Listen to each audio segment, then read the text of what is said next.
My wedding is coming up and my mom has been campaigning hard for her, my husband, my stepdad to be the person to walk me down the aisle.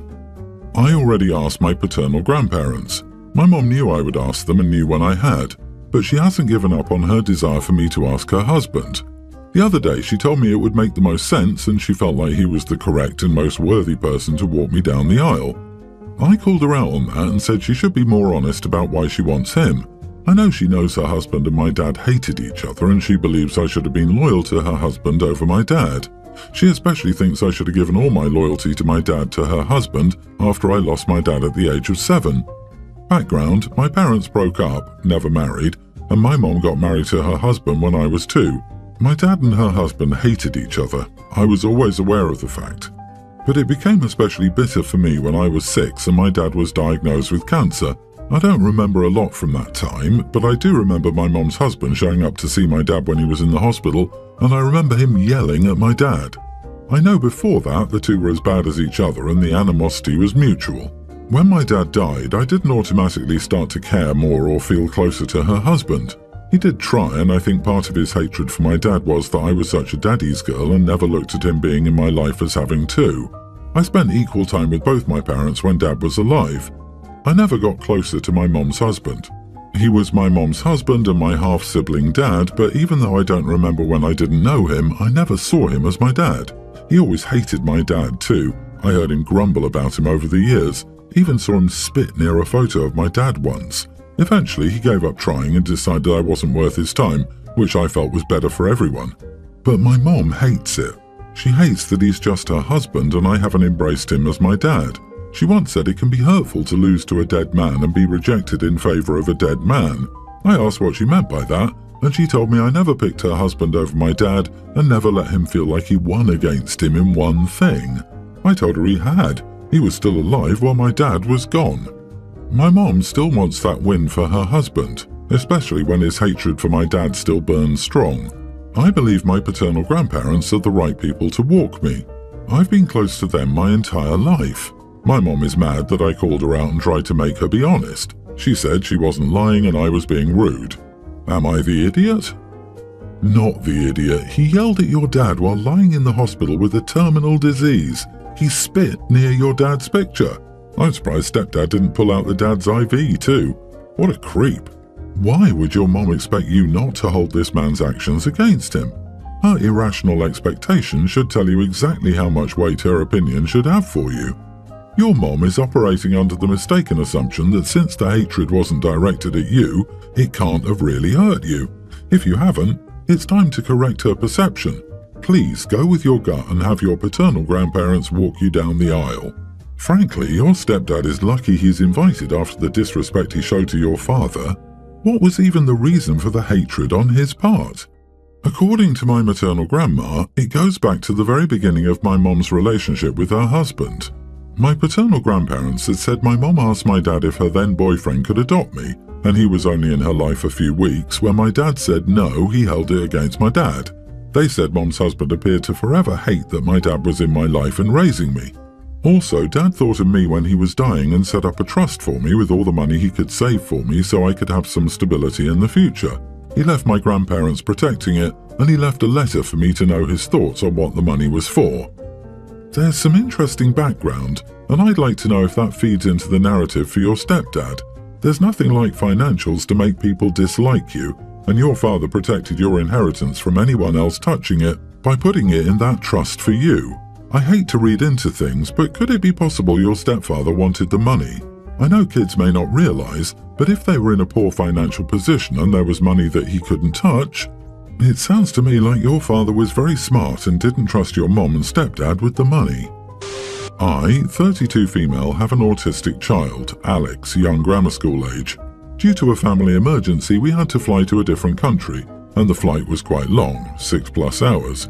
Due to Alex's condition, I usually try to pack some food for them to eat as Alex is a very picky eater and has a full-on meltdown if hungry. Unfortunately, one of the foods Alex likes is peanuts. The other is a very rare flavor of crisps and chocolate of a specific brand. On top of that, I usually have other foods like puree for Alex in my bag. As I've mentioned, we only had to fly due to a family emergency, and nobody in my family agreed to watch Alex in my absence, so I had to take them with me. On our way back, the airline lost our luggage, so I couldn't get proper food for Alex between the flights. I bought a large bag of peanuts so they had something to eat. We had a special meal ordered for Alex too, but for some reason, the crew gave it to someone else on the plane, so there was nothing for Alex to eat, except peanuts. They had nothing to replace it with. At the start of the flight, an announcement was made for nobody to eat peanuts due to someone with an allergy present. After the takeoff, I asked a flight attendant where the person with allergies was located so we could sit in the different ends of the plane. The flight attendant refused to answer, and after Alex's food hadn't arrived, I had no choice but to let Alex have the peanuts to prevent a meltdown for the next few hours.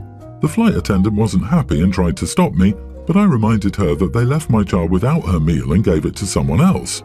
After the landing, a couple sitting a few rows behind me called me an idiot for putting their lives in danger, even when I tried to explain what had happened. When I was venting to my sister later, she agreed with them. Am I the idiot for letting my child eat peanuts when someone was allergic to them on board? You are the idiot. The airline sucks too, but we can all agree that a meltdown is much better than an anaphylactic reaction at 30,000 feet. Literal potential death beats the meltdown of your child, OP. I also have an autistic child who loved their peanut butter sandwiches.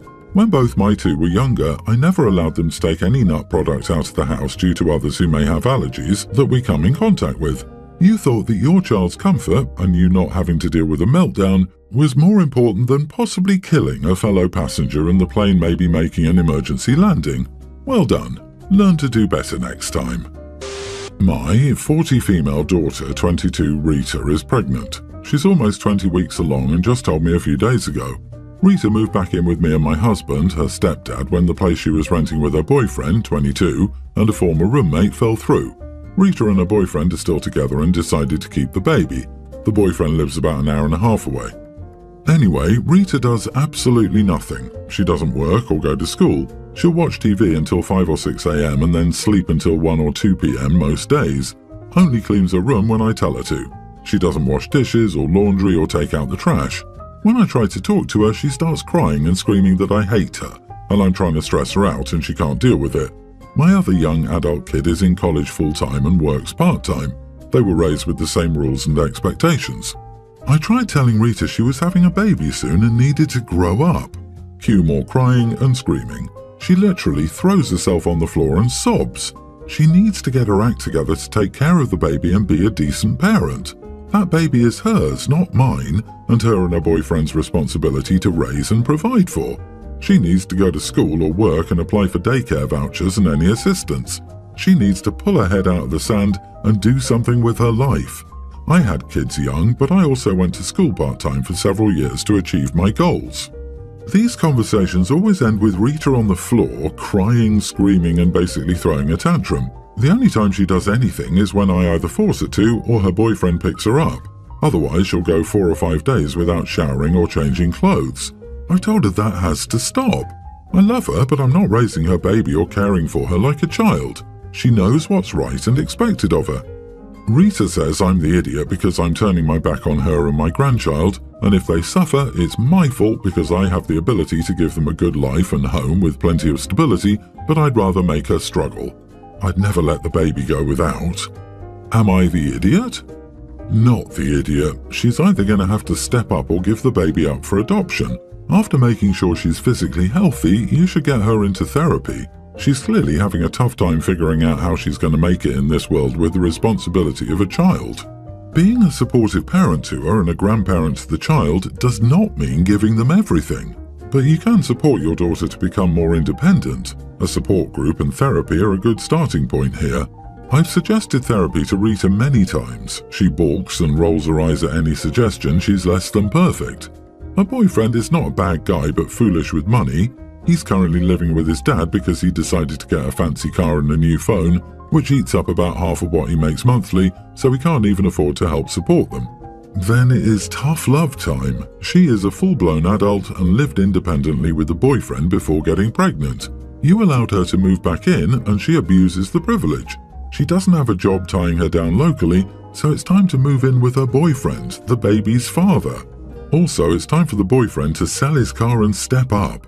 OP, you can't rescue her, and we're at the point where being codependent will cause you long-term heartache. My brother got a girl pregnant basically right out of high school. My parents disowned him because he wanted to stay in the kid's life instead of just paying monthly child support and going no contact. This led to him dropping out of college and working full-time to help support his girlfriend and future kid. So recently, my parents have decided to retire and move to the Bahamas. They left their companies to me, which are worth a good chunk of change since I was already working for them. Recently, my nephew and his mom found out about this and inquired if they left my nephew anything. I told them my parents didn't want anything to do with her or her kid and didn't leave her anything. My brother passed away 5 years ago. I thought that was all there was to it, but she asked me if I would give her kid, my brother's, half of the inheritance. For some more context, my parents didn't want my brother to have anything since they believed he couldn't make good decisions as the head of a company. I told her this and assumed that was it since she left. Unfortunately, a few days later she's been pestering me about doing the right thing and giving the kid his share of his grandparents' wealth, and has been a massive nuisance. Edit for clarity, it's not legally inheritance, I just called it that because that's basically what they did. I transferred the assets I'd get when they died to me a bit early. You are the idiot. Your parents are the idiots here for not acknowledging their grandchild and trying to make their son reject his child. Now you're following in their footsteps. I don't think I'd give her half, but I think any decent person would want their nephew to grow up without being in poverty and want a relationship with their dead sibling's child. Maybe you could pay a monthly amount for child support, or set up a trust fund for college. I'm not sure how old the kid is. Normally, I'd say it's not your problem, it's their money, etc., etc., but you're part of a toxic family, and you have a chance to help someone who's been unfairly excluded. And did you have any affection or respect for your brother? This is one of those cases where you are technically in the clear, but you are the idiot, if only by passive association with your parents' cruelty. I disagree, not the idiot. Your parents' decision is a separate story. Before his death, your brother was responsible for creating a will and estate for his child. That being said, the money your parents gave you is yours to do with. Do you have a relationship with a girlfriend, or did she turn up out of the blue with her hand out? Would your brother want you to help provide something for his child? If so, determine what amount or percent you feel is appropriate. You aren't obligated to half. My wife's sister and her husband have discussed possibly becoming foster parents. They've 3 kids of their own already, and sister-in-law's husband is far more eager than my sister-in-law is. Sister-in-law is perfectly aware of the fact my parents fostered when my sister and I were young, that our relationship with our parents is terrible today, and she wanted her and her husband to sit with me and discuss things from the point of view of the kid who was already there. She worries about her own kids and how they could still give them a good life while helping other kids. Sister-in-law's husband told me before the talk that I could sugarcoat some stuff and not go into too many details. Most of my sister-in-law's questions were around how our parents juggled 2 kids of their own with any number of foster kids present. She wanted to know about the emotional impact, everything. Background, I was 7 and my sister was 5 when our parents sat us down and said they would be helping other kids and giving them a home. They said some would be temporary, but some might be permanent. It took 18 months for them to get their first foster child. We had to be interviewed and a bunch of stuff happened before. Quickly, my parents went from the 2 of us and adding another child to having 6 kids in the home. My parents struggled to juggle everything and the ball was dropped on us. My sister suffered a lot more than me for it. At 19, she was diagnosed with dyslexia and dyscalculia, and that was after years of the school noticing but our parents not doing anything. She got caught in the middle of the teachers giving her notes to give our parents and growing frustrated when our parents wouldn't respond or agree to meetings. While our parents would say they would go, would forget, Mom would ask to be reminded but then become annoyed at being pestered about it. My sister gave up after more than a year of feeling like she was in trouble everywhere. She also never finished high school because her grades were so bad. I have asthma and sometimes my needs weren't met very well. My sister tried to help by caring for some of the dust for me, but it was hard sometimes when some of the foster kids had a lot of dust on the things they would bring to our house and I was exposed to them. Our parents would also say the house was clean or a little dust wouldn't be too bad. But my asthma is more dust sensitive. The relationship with my parents was almost entirely broken down by the time we hit our teens. It never recovered. My sister-in-law and her husband heard many of those details and more in some of my answers. I explained some can make it work, but the damage can't always be reversed if you can't, and your bio kids are the ones the ball is dropped on. My sister-in-law's husband accused me of trying to turn them off fostering and said I was preying on sister-in-law's fears. He said I had no reason to give out so much information. Am I the idiot? Not the idiot. Absolutely not. He's asking you to lie and be pretty selfish, to be honest. The most important and vulnerable people in this scenario are the kids. Your honesty is definitely in their best interest. I bet after sister-in-law has divorce papers prepped and ready to go. Oh yes, OP, please tell us all about your experience, but only tell us the good part.